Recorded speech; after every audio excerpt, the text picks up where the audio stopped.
सलाह भी ऐसी मिलती है कि हम जैसे बोल रहे हैं ब्रह्मचर्य के लिए, तो डॉक्टर और आपको जो इधर सांसारिक प्रोत्साहन देने वाले हैं वो आपको सलाह देंगे। हमें तो अंग्रेजी का शब्द नहीं याद है। फ्रस्ट्रेशन। है फ्रस्ट्रेशन। हाँ, और यही जो स्टेशन कह रहे हैं गाड़ी स्टेशन से अलग कर दो तो बोले तुम बहुत शांत हो जाओगे और फिर अपने काम में देखो कैसा उपदेश दिया जा रहा है कि वो तो ये जो कमियां है ना, ये कोई भूत नहीं है जैसे लोग कहते हैं ना, पता नहीं कौन, ऐसा कुछ नहीं, गंदी आदतें हैं, इन पर संयम लाओ। आप समझ रहे, स्वीकार करते हो हमारी बात कि इसमें आपको संशय है? हाँ, तो आप देखो, हम आज ही सत्संग में बोल रहे थे, हमारे रक्त का स्वभाव है ऐसे, जैसे कट जाए ना तो उसका स्वभाव थोड़ी देर में गाढ़ा होने की कोशिश करेगा। यदि कहीं फ्लो वाली नस कट गई तब तो आपको वहाँ डॉक्टरी की जरूरत है। अगर ऐसे कहीं त्वचा में ऐसे, तो उसका स्वभाव गाढ़ा हो जाना, वो थोड़ी ही देर में वो अपने आप को बांध लेगा, क्योंकि रक्त का एक स्वभाव होता है। अगर वो बाहर किसी तरह भी आया तो ठंडा होकर गाढ़ा हो जाएगा, वो रोक लेगा।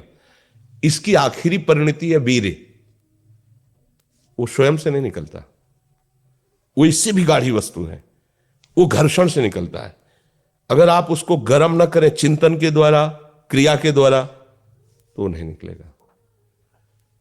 और जब हम उसको, तो फिर वो जीवन को नष्ट, प्राय इस पर बच्चे ध्यान ही नहीं देते कि ये कोई मार्ग भी है।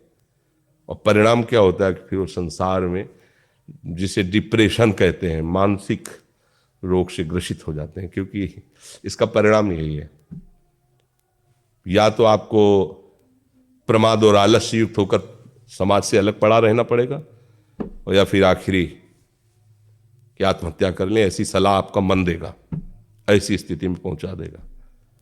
इसलिए हमें लगता है जब तक ब्याह ना हो तब तक ब्रह्मचर्य से रहो, ब्याह भी हो जाए तो संयम से रहे। ये जीवनी शक्ति है, ये किसी के साथ खिलवाड़ नहीं करना चाहिए, छेड़ना मत। जैसे लोग कहते ना, मैं बहुत परेशान हूं, कुछ करता नहीं हूं, ऐसा हो जाता है वैसा हो जाता है, तो आपको हम बता रहे रक्त का स्वभाव है जैसे, तो इसकी आखिरी परिणति है वो वीर। उसका स्वभाव नहीं है बहना, उसका स्वभाव ऐसा है, उसको जब तक ताप नहीं लगेगा तब तक वो बाहर नहीं हो सकता। आपने गलत अभ्यास किया, माना 2-4 महीने 5 महीने वो अपने अभ्यासवश पतित होगा, लेकिन आप छोड़िए, उसका चिंतन छोड़िए, उसकी क्रिया छोड़िए, अपने आप वैसे हो जाएगा।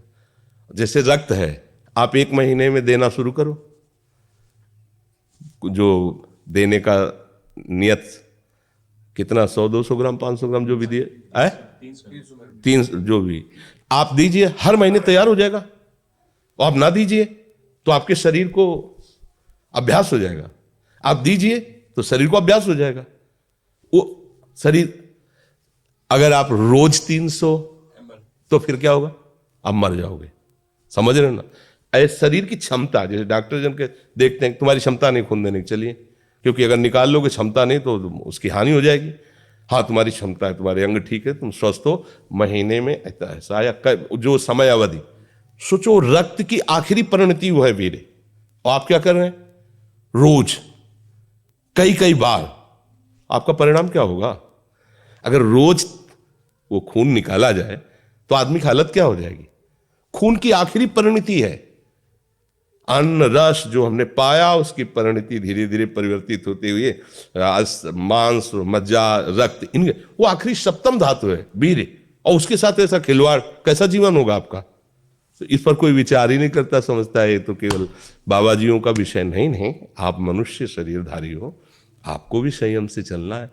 और जब तक ज्ञान हो तब तक तो संयम से ही चलना चाहिए। बच्चियों को तो गृहस्थी में अच्छे गृहस्थ बनेंगे जाकर, फिर उनकी हानि नहीं हो पाएगी उतनी। अब पहले से ही तो फिर अब वो पढ़ाई में मन कैसे लगे जब आपके पास पढ़ाई वाली सामग्री ही नहीं रह गई है। पहले क्या होता था, जैसे गुरुकुलों में स्मृति आपकी कमजोर हो रही है तो मीडिया में आज की रह नहीं रहे, पढ़े लिखे माता पिता को ऐसे डांट देते जैसे कोई नौकर से बात करता है, हम स्वतंत्र हैं। अरे विषयों के गुलाम तू कब स्वतंत्र हो गया? स्वतंत्र तो परमहंस जन होते हैं जिन्होंने इंद्रियों को अब जीत लिया और भगवद आनंद में मस्त हो, वो स्वतंत्र है। इंद्रियों के गुलाम तुम स्वतंत्र हो? जो विषय जब चाहता है तुम्हें गिरा, तुम स्वतंत्र हो? माता पिता, गुरु, शास्त्र, इनकी परतन में विस्तृत हो रहे हैं ना, ये पतन, अशांति और पाप का कारण बनते हैं, जो बहुत हानिकारक है। तो बच्चा सावधानी से रहो, जो बचा है उसको संभाल लो जीवन। जब से ज्ञान हो जाए तब से अपने को संभाल ले। भाई पूर्व में गलती हो गई, आगे सुधार लेते हैं जी।